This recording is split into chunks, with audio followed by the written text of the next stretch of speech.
तुम्हाला ही baking powder किंवा सोडा न वापरता बेक न करता अशी खस्ता बिस्किटं बनवायची आहेत का? अगदी महिनाभर टिकतात. तर त्यासाठी 2 वाटी गव्हाचं पीठ घ्यायचं. त्यामध्ये पाव वाटी एकदम बारीक रवा घालायचा आहे. त्यानंतर हे चांगलं मिक्स करून घ्यायचं. यामध्ये घालायचं आहे ओला नारळ आवडीनुसार, वेलचीची पूड आणि हलकंसं मीठ. त्यानंतर येथे मी घेतलेले आहे अर्धी वाटी साखर. साखर बुडेल इतपत पाणी घालायचं. साखर पूर्णपणे विरघळून घ्यायची नाही, त्याचे दाणे वरती दिसले पाहिजेत. त्यानंतर यामध्ये 1-2 ते 3 चमचे तूप घालायचं आहे पिठामध्ये. चांगलं असं मिक्स करून घ्यायचं जोपर्यंत पिठाचा गोळा होऊन येत नाही. हे पहा अशा पद्धतीने. त्यानंतर ही जी साखरेचं पाणी आहे ते यामध्ये घालायचं आहे.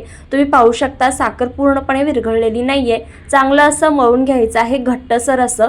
एक 10 मिनिटं साईडला ठेवून द्यायचं. 10 मिनिटानंतर त्याचे गोळे तयार करून घ्यायचे. अशा पद्धतीने रोल तयार करून घ्यायचा आहे आणि हे पहा अशा पद्धतीने कट करून घ्यायचं आहे. एकदम हलक्या हाताने आपल्याला रोल तयार करून घ्यायचा आहे. हे पहा. त्यानंतर तुम्ही याला तुमच्या आवडीनुसार शेप देऊ शकता किंवा कोणतीही डिझाईन बनवू शकता.